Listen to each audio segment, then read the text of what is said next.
पिछले एपिसोड में हम पिछली एक नज़र से ही डर गए थे कि फ्यूचर डेविल कितना खतरनाक हो सकता है, लेकिन इस एपिसोड में देखने के बाद लगता है कि तो यार भाई अपना ही दोस्त है। क्योंकि फ्यूचर डेविल को देखने के बाद हमको लगता है कि फ्यूचर डेविल नाच रहा होता है और गाते गाते बोलता है कि फ्यूचर की जय हो, फ्यूचर की जय हो। उसका डांस देखने के बाद अक्की बोलता है कि ये क्या कर रहा है। अक्की को देखने के बाद फ्यूचर डेविल कहता है कि तुम भी नाचो, तुम भी गाओ भाई, फ्यूचर की जय हो।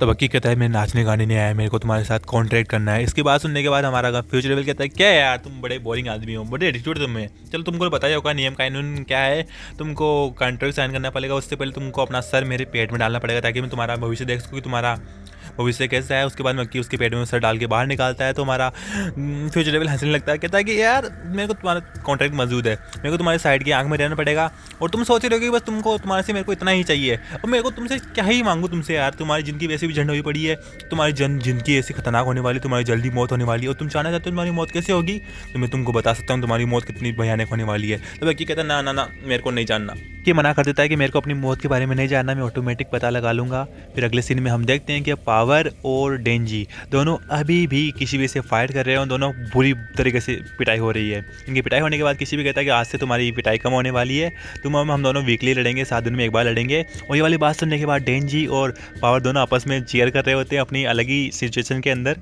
फिर किसी भी कहता है कि तुम दोनों की ट्रेनिंग खतरनाक हो चुकी है, अब तुमको हथियार लेने पड़ेंगे, हथियार की तरीके से काम करना पड़ेगा, क्योंकि कल हम दोनों जा रहे हैं हमारे कटाना मैन और स्नेगल को मारने के लिए, क्योंकि तुम्हारे दोस्त भी उन्होंने हमला किया था और तुम लोग अगर उन दोनों को मारने में फेल हुए तो तुम दोनों की हालत मैं ख़राब कर दूंगा और तुमको मारने के लिए मैं ही सबसे पहले आगे आऊँगा और तुमको मारने से पहले एक बार भी नहीं छोड़ूंगा, समझे। तो डेंजी कहता है कि अब मैं मरने वाला नहीं हूँ भाई अब तो चिंता छोड़ दे, अब मेरी ट्रेनिंग से मैं काफ़ी पावरफुल हो चुका हूँ और 50-60 डेविल्स को तो मैं एक भागते हुए मार दूंगा और उनको मारने के बाद मैं मिस माकी माँ के साथ डेट पे जाऊंगा। ये बात सुनने के बाद तो थोड़ा किसी भी थोड़ा इस सीन में हम देखते हैं कि किशिबे और माकिमा एक साथ बैठे हुए हैं। माकिमा चाहती है कि किशिबे डेंजी और पावर को ट्रेन करता रहे, पर किशिबे कहता है मैं तो उनसे अभी से ही बोर हो गया हूँ। किशिबे कहता है कि जब भी मेरा कोई ट्रेन किया हुआ कुत्ता मरता है तो मैं और दारू पीता रहता हूँ। मुझे लगा था मुझे गिल्टी फील नहीं होगा अगर मेरे टॉयज टूट भी गए तो, पर लगता है मेरी उम्र हो गई है, मैं टॉय से अटैच होने लगा हूँ। माकिमा उससे पूछती है कि उसने उसे किस बारे में बात करने के लिए बुलाया था। किशिबे कहता है कि जो डिवीजन 4 पे एम्बुश हुआ था तुम्हें उसके बारे में पता था ना। माकिमा कहती है कि मुझ पे भी हमला हुआ था। शिबे कहता है कि मुझे कोई फर्क नहीं पड़ता तुम मेरे कितने डॉग्स मारती हो, सिर्फ तब तक जब तक कि तुम ह्यूमंस की साइड हो। माकिमा कहती है कि मैं ज्यादा से ज्यादा लोगों को बचाना चाहती हूँ, अगर ये मिशन सक्सेसफुल हुआ तो डिवीजन 4 हर न्यूज पे होगा, जिसकी बदौलत हम अलग अलग जगह पे जा पाएंगे और फ्रीली ऑपरेट कर पाएंगे, यानी और भी ज्यादा लोगों को बचा पाएंगे। ये सुन के किशिबे कहता है झूठी, और माकिमा बस हल्का सा मुस्कुरा देती है। अगले सीन में हम एक बिल्डिंग देखते हैं जहाँ कटाना मैन, अकाने और उनके गैंग के मेंबर्स रुके हुए हैं। उन्हें पहले इन्फॉर्मेशन मिल गई है कि पब्लिक सेफ्टी उन पे अटैक करने वाली है। एक आदमी कटाना मैन से कहता है कि हमने बॉस को विला में मूव कर दिया है, आपको भी वहाँ चले जाना चाहिए। पर अकाने कहती है कि जब तक माकिमा जिंदा है हमें कहीं भी छुपने का कोई फायदा नहीं है, हम यहीं रुकेंगे, कहीं जाने की जरूरत नहीं है। कटाना मैन कहता है कि अगर दादाजी यहाँ होते तो वो भागने के लिए बिल्कुल तैयार नहीं होते, और डेंजी भी डिवीजन 4 में ही है, इस बार मैं उसका सीना चीर के दिल निकाल के लाऊंगा। अकाने कहती है कि तुम्हें अपने लीडर की फिक्र करने की कोई जरूरत नहीं है, उसे रिवाइव किया जा सकता है, तुम बस अपनी फिक्र करो कि तुम्हें वो काट ना ले। वो पूछते हैं वो कौन। कटाना मैन बताता है कि उसके दादाजी ने उन्हें ज़ॉम्बीज बना के रखा था जो अपना कर्जा नहीं चुका पाए थे, और अगर इन ज़ॉम्बीज ने किसी ह्यूमन को काटा तो वो ह्यूमन भी ज़ॉम्बी ही बन जाएगा। आगे हम देखते हैं कि टेंडो और कुरोसे आकी को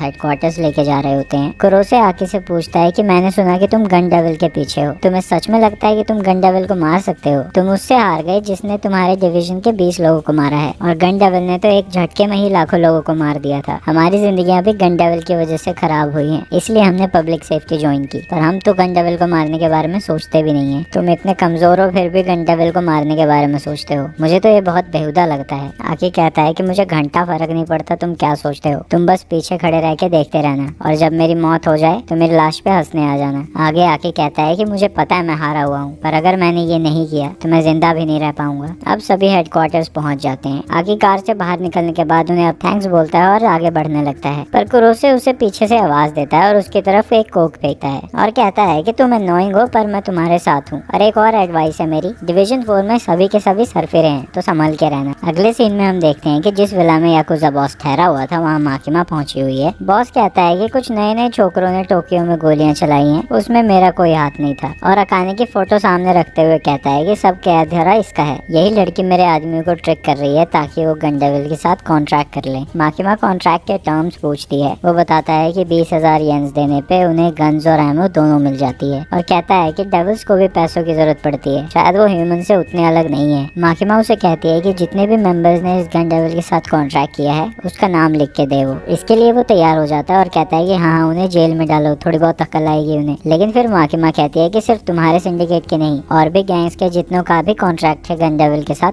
उनका भी नाम चाहिए मुझे। बॉस कहता है कि अगर मैंने तुम्हें उन सबके भी नाम दे दिए तो यहाँ युद्ध छिड़ जाएगा और कहता है कि अगर अपने ही गैंग में लड़ाई शुरू हो गई तो फॉरेन गैंग्स यहाँ घर बना लेंगी और वो हमसे भी बुरी होती हैं। हम इस देश के लिए नेसेसरी एविल हैं। जैसे डेविल हंटर्स लोगों को डेविल से बचाते हैं वैसे ही हम जापान के लोगों को बाहर के गैंगस्टर्स से बचाते हैं। माकिमा एक पेपर बैग उठा के आगे करती है। ये देख के बॉस कहता है कि मैं कुछ छुट्टों के लिए अपने गैंग को नहीं बिट्रे करने वाला। तो माकिमा बताती है कि ये पैसे नहीं है, यहाँ जितने भी लोग मौजूद हैं इसमें उनके पेरेंट्स, गर्लफ्रेंड्स, वाइफ्स, बच्चों की आंखें हैं। जब बॉस पेपर बैग खोलता है तो उसे सच में उसमें आंखें ही दिखती हैं और वो थोड़ा डर जाता है। माकिमा कहती है कि फिक्र की कोई बात नहीं है, अगर तुम कोऑपरेट करते हो तो हमारे मेंबर्स में ऐसा कोई है जो इन्हें वापस अटैच कर सकता है। तभी पीछे खड़ा आदमी माकिमा को पंच करने वाला होता है, लेकिन उसके पीछे देखते ही वो रुक सा जाता है और फिर उसकी नाक से खून बहता है और कुछ सेकंड्स बाद ही उसकी मौत हो जाती है। माकिमा उठती है और कहती है कि तुम जिस नेसेसरी एविल की बात कर रहे हो वो तुम नहीं हो, ये बस तुम्हारा जरिया है क्राइम्स को जस्टिफाई करने का। असली नेसेसरी एविल हमेशा स्टेट्स के कंट्रोल में होते हैं और वो कुत्तों की तरह पट्टों में बंधे होते हैं। आगे हम देखते हैं कि जिस बिल्डिंग में कटाना मैन और अकाने ठहरे हुए थे उसे पुलिस ने घेर लिया है। पुलिस और डिवीजन 2 सारे एग्जिट्स को ब्लॉक करेंगे और सिर्फ डिवीजन 4 ही अंदर जाएंगी और जिनको भी टपकाना है टपकाएंगे। अंदर हमें अकाने और कटाना मैन दिखते हैं। अकाने कह रही होती है कि जितने पब्लिक सेफ्टी मेंबर्स को मार सकते हो मारो और डंजी का हार्ट इस बार जरूर लेना। अगर हमें कभी भी लगा कि हम फंस रहे हैं तो मैं स्नेक का यूज करूंगी और कम से कम हम दोनों यहाँ से एस्केप कर सकते हैं। कटाना मैन कहता है इस बार मैं डंजी को मार दूंगा। तो अकाने कहती है कि इतने जोश में आने की जरूरत नहीं है। आगे हम देखते हैं कि बिल्डिंग के बाहर पावर, डंजी और कोबैनी खड़े हैं। कोबैनी अभी भी सहमी हुई है और कह रही होती है कि मुझे घर जाना है। ये सुन के डंजी कहता है तो जाओ फिर, मैंने तो ट्रेनिंग ली है पूरी, इस बार तो उस कटाना मैन की ऐसी की तैसी कर दूंगा मैं। फिर पावर कहती है कि ट्रेनिंग से हम स्मार्ट भी हो गए हैं, ये तो हमारे लिए बच्चों का खेल होगा और हंसने लगती है। कोबैनी फिर कहती है मुझे घर जाना है। आके किशिबे से पूछता है कि प्लान क्या है। किशिबे कहता है कोई प्लान नहीं है, हमारे डिवीजन के सारे बस अंदर जा रहे हैं। अब वो चारों बिल्डिंग के अंदर जाते हैं। तभी फुरुनो जो कि डिवीजन 2 का मेंबर है और एक पुलिस लेफ्टिनेंट किशिबे से मिलने आते हैं। किशिबे उन्हें कहता है कि डिवीजन 2 और पुलिस बेसमेंट और ग्राउंड फ्लोर की एग्जिट्स ब्लॉक करेंगी और डिवीजन 4 अंदर जाके टेररिस्ट को खत्म करेगी। पर तुम सबका एक चीज जानना बहुत जरूरी है, ज्यादातर डिवीजन 4 के मेंबर्स नॉन ह्यूमन हैं। अगर वो सब यहाँ से बच के निकल गए तो किसी भी टेररिस्ट अटैक से ज्यादा तबाही मचेगी। डिवीजन 4 से भी लड़ने के लिए तुम लोगों को तैयार रहना होगा। इसके बाद हम एक एक करके सभी नॉन ह्यूमन डिवीजन 4 के मेंबर्स को देखते हैं। सबसे पहले है शार्क फिंड। शार्क फिंड किसी भी सरफेस पे तैर सकता है, चाहे वो पहाड़, पत्थर, दीवार कुछ भी हो, और थोड़े वक्त के लिए अपने डेविल फॉर्म में आ सकता है। आगे हम वायलेंस फिंड को देखते हैं। नॉर्मली डेविल्स अपनी फिंड फॉर्म में अपने डेविल फॉर्म से कमजोर होते हैं, पर वायलेंस डेविल अपनी फिंड फॉर्म में भी बहुत ज्यादा ताकतवर है। तभी उसे हमेशा उसके चेहरे पे मास्क पहनाया जाता है। इस मास्क से हमेशा थोड़ा थोड़ा पॉइजन निकलता रहता है ताकि उसकी शक्तियाँ कंट्रोल में रहें। किशिबे उन दोनों को कहता है कि कुछ भी हो जाए ये मास्क कभी मत उतारना। अगले मेंबर के बारे में बताते हुए किशिबे कहता है कि ये है स्पाइडर डेविल। ये ज्यादातर अपने ह्यूमन फॉर्म में रहती है और जिन डेविल्स का भी फॉर्म ह्यूमन जैसा होता है वो ह्यूमंस की तरफ फ्रेंडली होते हैं, पर एक डेविल तो डेविल ही होता है। जब वो गुस्से में होती है तो वो किसी को भी मारने लगती है। आगे हम एंजल डेविल को देखते हैं जो एक ज़ॉम्बी का हेड उठा के खाने लगता है। किशिबे इसके बारे में बता रहा होता है ये एक स्पेशल डेविल है जो हॉस्टाइल नहीं है ह्यूमंस की तरफ, पर इससे दूर ही रहना। अगर इसे तुमने छुआ तो तुम्हारी लाइफ स्पैन अपने आप ही कम होने लगेगी। एंजल डेविल आके से एक रुमाल मांगता है और आके उसके पास आके उसे रुमाल देता है। एंजल डेविल कहता है कि तुम मेरे इतने पास क्यों आए, अगर तुमने मुझे छुआ भी तो तुम्हारी लाइफ स्पैन कम हो जाएगी। तभी पीछे से एक आदमी गोलियां चलाने लगता है, पर एंजल डेविल आके को बचा लेता है, जिसके बाद आके जल्दी से उसकी तरफ जाता है और एक मुक्के में ही उसे बेहोश कर देता है। आके एंजल डेविल से कहता है डेविल इस आदमी को यहाँ से बाहर निकालो। एंजल डेविल कहता है अब तुम मुझे ऑर्डर दे रहे हो, चलो इन ज़ॉम्बीज से लड़ने से तो बेहतर होगा ये। आगे आके पावर और डेंजर से कहता है तुम ऊपर चलो, हमें कटाना मैन और उस स्नेक गर्ल के पीछे जाना है, यहाँ के ज़ॉम्बीज को ये सारे फीन संभाल लेंगे। डेंजी उससे पूछता है कि क्या उसे पता है वो दोनों कहाँ हैं। आके कहता है नहीं, हम तीनों अलग अलग जाएंगे। आगे हम देखते हैं कि आके 4th फ्लोर पे पहुंच गया है। वो लिफ्ट से निकलने के बाद कुछ दूर ही जाता है कि पीछे से एक आदमी उसे शूट करना चाहता है, पर आके गोली को डॉज कर लेता है और फिर से उसके पास जाके मुक्का ही मारता है, जिससे वो आदमी बेहोश हो जाता है। जाता है। पर इसके बाद 4 आदमी और आ जाते हैं और चारों के हाथ में गन्स होती हैं। पर तभी एक आदमी के नाक से खून बहता है और वो मर जाता है और फिर बाकी सबके नाक से भी खून बहता है और वो सब भी मरने लगते हैं। आकी को कुछ समझ में नहीं आ रहा होता है कि यहाँ हुआ क्या। इसके बाद हमें उस विला से बाहर निकलते हुए माकिमा को दिखाया जाता है। आगे हम देखते हैं कि आकी और अकाने आमने सामने हैं। आकी कह रहा होता है कि अभी सरेंडर कर दो वरना, लेकिन तभी अकाने उसे बीच में ही रोकती है और कहती है स्नेक उसे उगल दो। और हम देखते हैं कि वहाँ घोस्ट डेविल आ चुका है और अकाने के नाक से भी थोड़ा खून बहता है। अकाने घोस्ट डेविल को ऑर्डर देती है मार दो उसे। घोस्ट डेविल आकी पे अटैक करने लगता है पर आकी सक्सेसफुली अटैक्स को डॉज भी कर रहा होता है और उसके हैंड्स को काट भी रहा होता है। ये देख के अकाने कहती है कि तुम्हारे मूव्स इम्प्रूव हो गए हैं। हमें पता लगता है कि आकी ऐसा इसलिए कर पा रहा है क्योंकि फ्यूचर डेविल की पावर है उसके पास, तो वो हल्का सा फ्यूचर में देख सकता है। इसी वजह से वो इतनी जल्दी रिएक्ट कर पा रहा है और घोस्ट हैंड्स को काट पा रहा है। पर इसके बाद भी वो घोस्ट डेविल के आगे टिक नहीं पाता और घोस्ट डेविल उसे गर्दन से पकड़ के उठा लेता है। अकाने घोस्ट डेविल को ऑर्डर देती है कि गला दबा के मार दो उसे। घोस्ट डेविल आकी का गला दबाने लगता है और हम देखते हैं कि आकी की आंखें बंद हो रही हैं और यहीं ये एपिसोड खत्म हो जाता है।